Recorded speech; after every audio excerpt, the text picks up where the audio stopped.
Amaran media அன்பு நேயர்களுக்கு இனிய காலை வணக்கம். முதலாவதாக குவைத்தோட தினார் ரேட்டை பார்த்துடலாம் வாங்க. ஒரு தினார் இந்தியாவின் மதிப்பு 280 ரூபாயாகவும் ஒரு தினார் இலங்கையின் மதிப்பு 976 ரூபாயாகவும் உள்ளது. இது அல்முல்லா எக்ஸ்சேஞ்சோட ஆன்லைன் ரேட் ஆகும். அடுத்தபடியாக வாங்க குவைத்தோட தங்க விலையை பார்த்துடலாம்.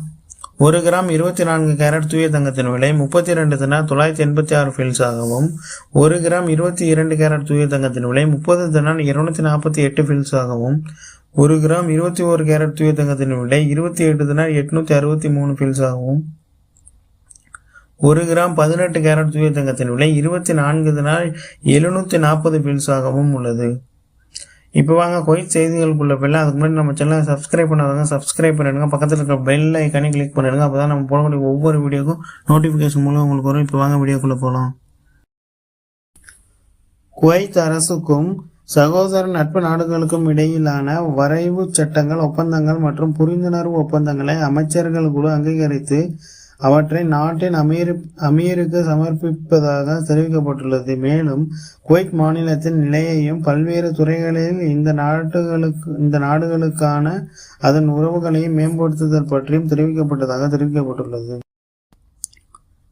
அதேபோல பராமரிப்பு பணிகளுக்காக 7/6/2025 முதல் 10 நாட்களுக்கு அப்தல்லி பண்ணைகளில் இருந்து சுத்திகரிக்கப்பட்ட நீர் துண்டிக்கப்படும் என்று பொது பணித்துறை அமைச்சகம் தெரிவித்துள்ளது. குவைத் விமான நிலையத்தில் குறைந்தபட்ச தாமதங்களுடன் வெளியேறும் அனுமதிகள் செயல்படும் என தெரிவிக்கப்பட்டுள்ளது. மேலும் குவைத் நகரம் தனியார் துறை வெளிநாட்டினருக்கான புதிய வெளியேறும் அனுமதி முறையை பிரிவு 18 கீழ் அமல்படுத்துவதற்கான முதல் நாளாம் நேற்றைய தினம் குறிப்பிடத்தக்க திறமையுடன் செயல்படுத்தப்பட்டது. ஏனெனில் பயணிகள் குவைத் சர்வதேச விமான நிலையத்தின் வழியாக பெரிய இடையூறுகள் இல்லாமல் கடந்து சென்றனர். உள்துறை அமைச்சக ஊழியர்கள், குறிப்பாக பாஸ்போர்ட் கட்டுப்பாட்டில் உள்ளவர்கள், புதிய நடைமுறைகளை துல்லியமாக நிர்வகித்து சாத்தியமான தாமதங்கள் அல்லது சிக்கல்கள் குறித்த ஆரம்ப பொது கவலைகளை தணித்தனர். பயணிகள் விரைவான செயலாக்கத்தில் திருப்தி தெரிவித்தனர். பலர் தங்கள் அனுபவத்தை மென்மையானதாகவும் மன அழுத்தமற்றதாகவும் விவரித்தனர். புன்னகை, பாராட்டு மற்றும் நிம்மதி உணர்வு ஆகியவை அன்றைய சூழலை குறிப்பதாகவும் தெரிவிக்கப்பட்டுள்ளன. குவைத்தின் ஜிலீப் நெருக்கடியை சமாளிக்க புதிய வீட்டு வசதி சட்ட திருத்தங்கள் திட்டமிடப்பட்டுள்ளன. மேலும் ஜிலீப் அல் ஷூக்கிற்கான நீண்ட கால மறுசீரமைப்பு திட்டங்கள் 2 முதல் 5 ஆண்டுகள் வரை ஆகும் என்று எதிர்பார்க்கப்பட்டாலும் குவைத் நகராட்சி அப்பகுதியின் அழுத்தமான சவால்களை சமாளிப்பதற்கு மேலும் சீரழிவை தடுப்பதற்கும் தொடர்ச்சியான அவசர கால நடவடிக்கைகளை தொடங்கியுள்ளது. நகராட்சி சமீபத்தில் ஜிலீப் அல் ஷூக்கில் நிலைமையை குறித்த விரிவான மதிப்பீட்டை நிறைவு செய்தது.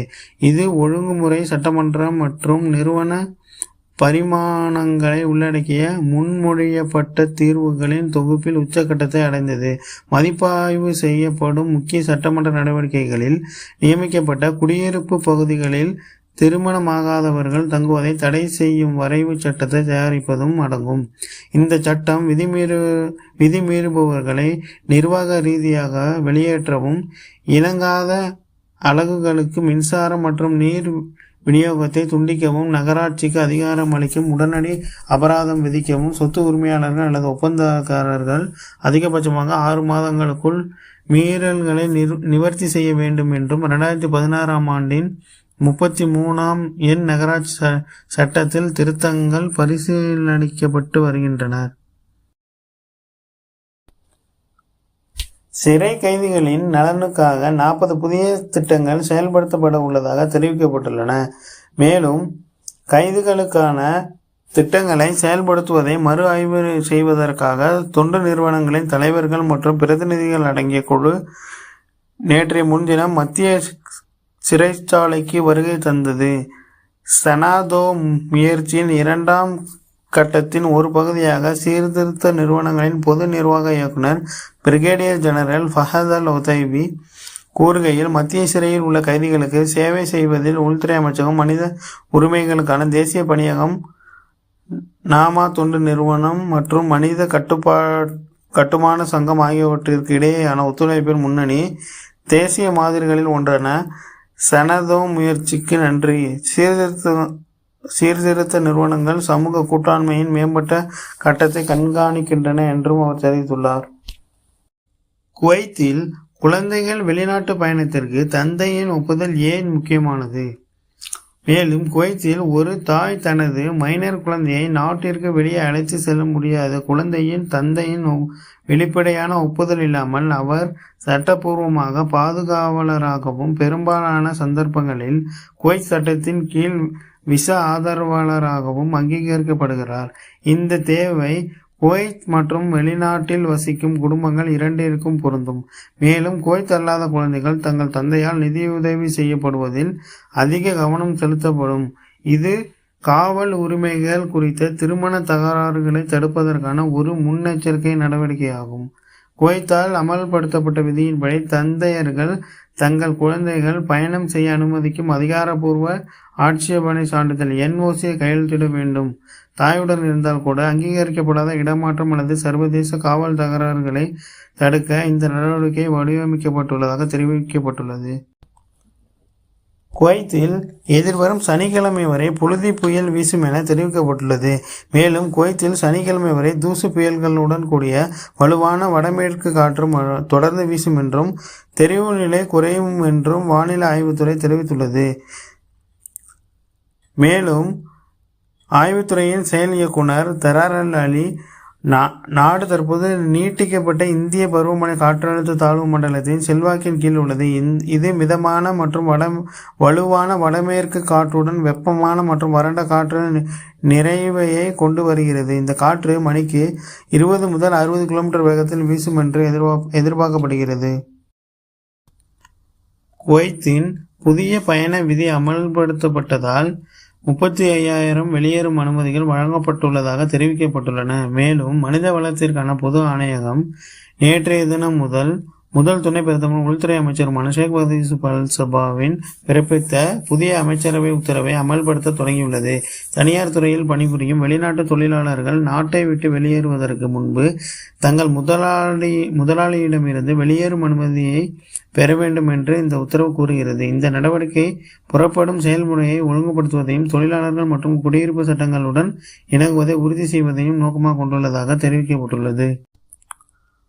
மோசடிகள் மிகவும் நுட்பமாகி வருவதால் குவைத்தில் சைபர் குற்ற அச்சுறுத்தல் அதிகரித்து வருவதாக தெரிவிக்கப்பட்டுள்ளன. மேலும் குவைத் முழுவதும் தனி நபர்களுக்கு சைபர் குற்றம் அதிகரித்து வரும் அச்சுறுத்தலாக உள்ளது.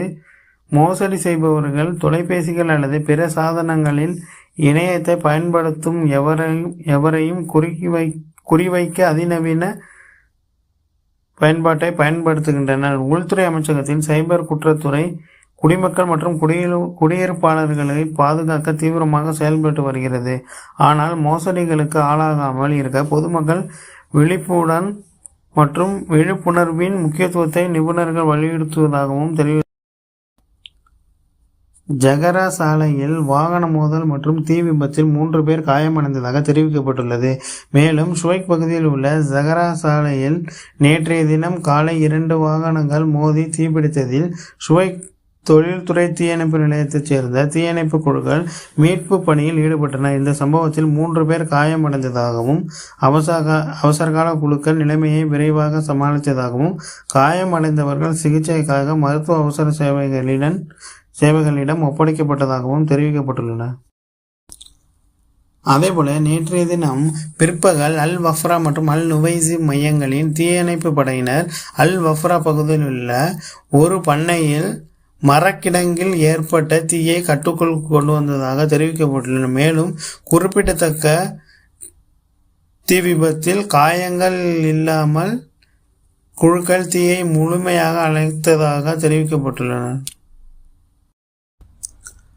அதேபோல ஃபாகில் பகுதிகளில் ஸ்டிக்கர் ஒட்டப்பட்ட வாகனங்களை அந்த இடத்தை விட்டு எடுக்காத காரணத்தினால் அனைத்து வாகனங்களையும் பறிமுதல் செய்ததாகவும் மேலும் நீண்ட நாட்களாக ஒரே இடத்தில் நின்று கொண்டிருந்த வாகனங்களை எடுத்து சென்றதாகவும் தெரிவிக்கப்பட்டுள்ளது.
குவைத் மாநிலத்தின் பல்வேறு ஆளுநர்களில் உள்ள விநியோக கிளைகளில் பணிகள் மீண்டும் தொடங்கப்படுவதாக வர்த்தகம் மற்றும் தொழில்துறை அமைச்சகம் தெரிவித்துள்ளது.